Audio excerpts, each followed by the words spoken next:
선거 나흘 앞두고 이번엔 민주당에서 검찰 수사를 특검하겠다. 이른바 쌍방울 대북송금 특검 추진이 나왔습니다. 이야기 들어보시죠. 민영배 의원입니다.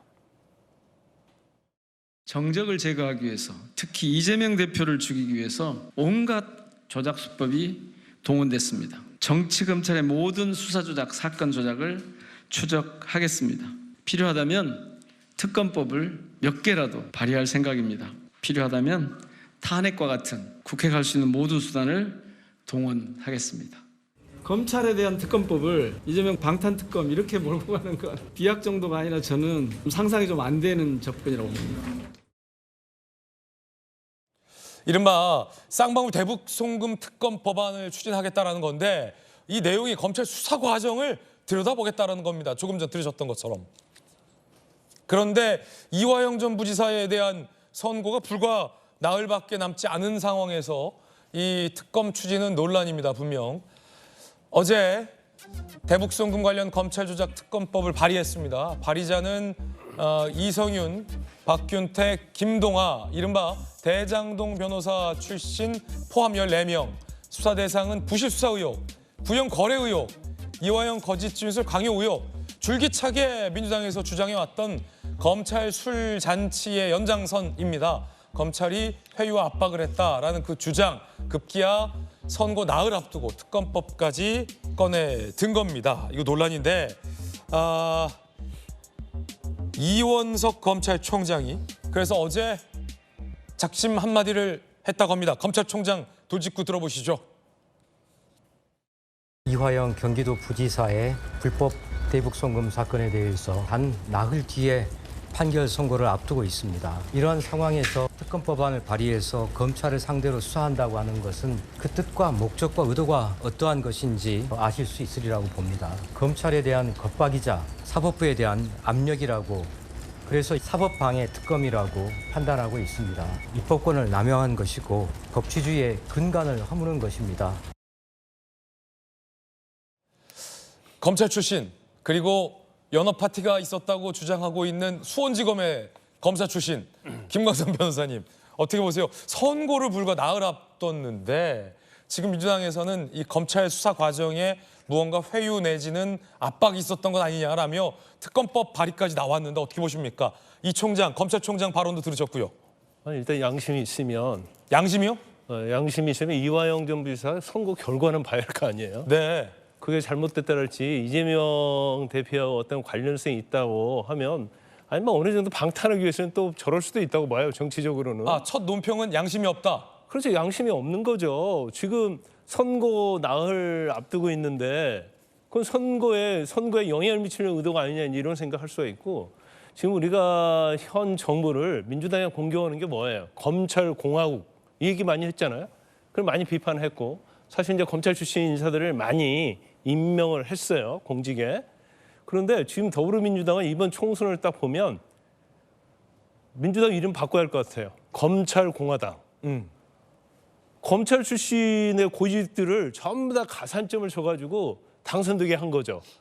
그래가지고 다 당내로 원내로 끌어들였고, 그 원내 검사 출신 변호사들로 하여금 거의 이재명 대표의 방탄을 위한 법무법인 수준의 이런 걸 꾸려놓은 거예요. 그래서 왜 고위직 검찰 출신들에게 가산점을 주고 국회의원을 만들었는가 했더니 지금부터 그 어떤 본질이 서서히 드러나고 있다 이렇게 보거든요. 그런데 지금 저 사건 자체는 수사 자체가 지지부진한 것도 아니고 기소가 일부 돼 있는 사건이잖아요.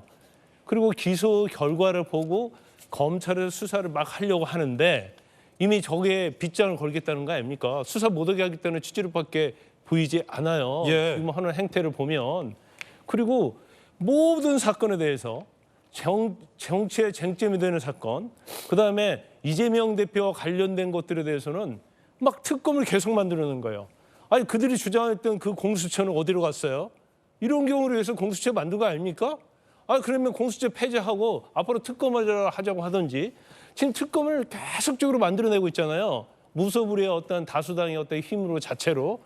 그럼 차라리 특검 전문으로 또 기구를 하나 만드는 게 어떨까 싶어요. 특검 만들 때마다 엄청난 쟁점이 되고 돈이 많이 들어가잖아요. 예. 그럼 아예 특검청을 하나 만들든지. 특검청을 만들어라. 그렇죠. 그러는데 특검청. 지금 뭐 문제만 제기되고 뭔가 자기들의 불리한 게 있더라도 쟁점 있으면 막 특검을 공장에서 찍어내려고 하는 저런 행태는 사실은 맞지 않아요. 그리고 최상명 특검 좋다 이거예요. 김건희 특검 뭐 좋다 이거예요. 그 뭐 국민의 의혹을 해소하는 차는 좋다고 보지만 대북 송금 자체는 이재명 대표하고 직접 연결된 거 아닙니까? 저거 완전 이해 충돌이 되는 거예요. 그럼 방탄을 하려고 하는 목적이 명백해 보이는 거 아닙니까? 저는 같은 검사 출신인데 예. 저 특검에 있어서 고위직 검사 출신들이 앞장서는 것에 대해서 정말 저럴 수가 있나. 저는 뭐 아까 양심 얘기했지만 정도껏 해야 한다. 저는 그런 생각을 합니다. 예. 양심 없다. 특검 찍어내지 마라. 정도껏 해라. 1심 선고 결과는 좀 보고해라. 뭐 강도 높은 비판. 자, 바로 반박 반론도 청해 듣겠습니다. 전현기 의원님, 양심 없다는데요? 검찰이 정도껏 했으면 저는 특검이 나오지도 않았을 겁니다. 아, 정도껏은 검찰이나 해라. 그렇죠. 그러니까 검찰이 사건을 조작했다는 의혹들이 계속 나오고 있고 이 진술들이 계속적으로 바뀌고 있고 이것을 폭로하는 수준까지 이르렀습니다. 그러니까 검찰에서 얼마나 사건을 조작했으면 이런 상황까지 만들어졌겠느냐를 먼저 보면 이런 특검이 안 나올 수가 없는 것이죠. 그리고 공수처에서 수사를 하라라고 하는데 사실 공수처는 지금 예산도 없고 인력도 굉장히 부족한 수준입니다. 이렇게 공수처를 아무 일도 못하게 만든 것이 결국에는 국민의힘이었고 검찰을 조사할 수 있는 권한을 가진 공수처가 나오지 않기를 바라는 것이 윤석열 대통령과 그 관련자들이었거든요. 이런 상황 속에서 우리가 공수처만 믿고 검찰의 사건 조작 의혹에 대해서 가만히 있어야 되느냐 하는 부분에서는 저는 인정할 수가 없는 부분입니다. 네. 그렇기 때문에 실제로 검찰이 사건을 조작했더라면 특검법을 통해서 이에 대한 자잘못을 명확하게 따지는 게 필요한 상황이다. 저희는 그렇기 때문에 이러한 특검은 더 필요하면 발의할 수 있다라고 하는 겁니다. 지금 검찰총장께서는 입법권의 남용이고 사법 방해라고 하는데 입법부 방해 얼마나 하셨습니까? 그런 측면에서 본인도 한번 뒤돌아보시고 사건 조작 의혹이 나오면 총장께서 바로 잡으셨으면 이런 문제도 안 나타났다. 저는 그렇게 생각합니다. 예. 그러자 이현석 검찰총장이 한마디 사실 더 했습니다. 만약 이화영 전 부지사에 대해서 1심에서 유죄가 나오면 재판도 특검하려고 할 것이다. 라고 돌직구를 던졌습니다. 도둑이 경찰을 잡자고 하는 것 아닌가. 이화영 재판 유죄 선고 땐 아마도 재판 특검에서 왜 유죄 판결이 났는지 따지자고 할 것이다. 라고 비판을 했습니다. 김병민 최고님, 그만큼 특검이 많다. 그리고 이 사법기관의 수사 과정과 재판 과정을 지켜보는 자세가 없다. 거대 입법 권력을 쥐고 있는 민주당이 그 권한을 이용해서 수사기관과 사법기관을 선거 나흘 전에 압박하려 들고 있다. 사실 말이 안 되잖아요. 네. 재판을 특검하겠다라는 건 말이 안 되는 건데 이현석 검찰총장이 하고 싶었던 말은 그게 말이 안 되는 것만큼 지금 민주당에서 추진하고 있는 쌍방울 대북 송금 조작 특검도 말이 안 된다. 이런 말을 지금 하고 있는 것 같은데 어떻게 보셨습니까? 특검 이후에는 아마 검사 탄핵, 판사 탄핵까지 시도를 할 거라고 저는 생각을 합니다. 저 많은 거대 의석을 갖고 있는 힘은 이른바 국민들께서 정부에 대한 견제 그리고 뭐 민생이라든지 많은 측면에서 균형감을 갖고 입법 권력을 정부 견제에 활용하라고 준 의석이 사실 야당이 190석 의석 아니겠습니까? 이재명 대표 방탄하라고 저런 방식의 무리한 입법 활동하라는 의석의 힘은 아닐 건데 아마도 예상됐던 일들이 하나둘씩 진행된다 이렇게 생각이 됩니다. 이제 곧 선고가 되게 되는 이화영 부지사에 대한 재판 결과 저는 감히 예측한다면 유죄 선고가 떨어질 가능성이 매우 높겠죠. 이제 아직은 뭐 단언할 수 없지만 개인적인 생각입니다. 네. 근데 그럴 가능성이 매우 높다면 결과적으로 그동안 김성태 회장이 진술하고 얘기해왔던 부분들 또 이화영 부지사가 같이 이야기했던 부분들 속에서 이재명 대표도 여기에 자유로울 수 없다는 것은 정말 동네 초등학생도 알 수 있는 얘기라고 생각을 합니다. 그러면 1심에 대한 선고 결과가 나오고 난 다음 이재명 대표를 향한 사법 리스크가 본격화될 텐데 이걸 막아 세울 수 있는 논리적 구조가 필요하지 않습니까? 그 논리적 구조는 결국은 수사 자체에서부터 검찰의 무리하고 불법적인 수사가 있었기 때문에 이런 재판 결과를 인정할 수 없다라는 식의 논리 구조를 민주당이 만들어 나오지 않을까 생각하고 그를 위해서 하나하나 빌드업 단계를 밟아가고 있는 게 지금 민주당이 주장하고 있는 특검의 과정이라고 보이거든요. 그러니까 이재명 대표라고 하는 정치인 한 사람을 비호하기 위해서 민주당 전체가 달려드는 꼴이 되는데 이게 과연 더불어민주당을 지지하거나 아니면 윤석열 정부에 대해서 적정 수준의 견제가 필요하다 얘기하고 있는 국민들의 마음을 제대로 대변하는 활동들인지 시간이 조금 지나고 나면 결국은 이재명 대표의 민주당이 가야 될 길에 대한 평가는 자연스럽게 이어질 거라고 생각합니다. 최근 민주당에서 특검 법안이 많이 발의되고 있습니다. 많은 조간신문에서는 1일 1특검이란 표현도 등장했습니다.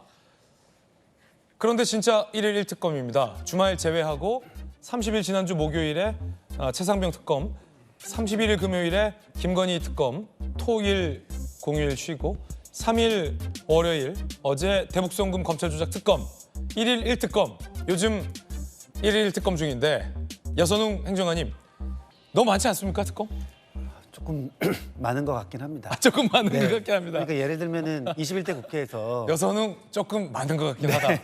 21대 국회에서 저희가 민주당이 특검 많이 했는데 사실 통과된 게 별로 없거든요. 예. 그러니까 예를 들면은 그냥 실효성 차원에서 이게 과연 이제 뭐 정치적인 퍼포먼스냐 아니면은 실제로 뭐 실제로 하고 싶은데 어쨌든 대통령이 거부권 행사하시니까 못하는 상황이 있을 수도 있고 그런 측면에서 봤을 때 약간 조금 뭐 한쪽으로만 민주당이 한쪽으로만 민생 말고 특검 뭐 이런 검찰 개혁 아니면 이쪽 부분에만 너무 관심이 많은 것 같다 이런 느낌을 주기에는 충분한 것 같아요. 예를 들면 이재명 대표가 최근 22대 국회 앞두고 연금개혁이니 여러 가지 민생 문제, 정책 이슈에 대해서 굉장히 전격적이고 전향적인 말씀과 메시지를 많이 던지고 계시거든요. 근데 그런 것들을 굉장히 이제 뭐 보수 언론들도 긍정적인 평가를 하고 있는데 그런 것들이 약간은 좀 묻히는 경향이 있다. 네. 그래서 저는 뭐 특검 관련해가지고 뭐 당위성이나 이런 거는 인정하지만 민주당이 한쪽으로만 보이는 모습은 그렇게 이제 뭐 길게 봤을 때 그게 이제 민주당한테 뭐 무조건적인 플러스는 되지 않을 것이다. 그래서 뭐 투트랙 전략을 잘 구사해야 될 텐데 어쨌든 민생 문제, 정책 문제에 있어서도 약간 수권 정당으로 보일 수 있는 그런 것들 많이 던졌으면 좋겠다. 뭐 이런 생각을 가지고 있습니다. 다양한 의견 전해드렸습니다.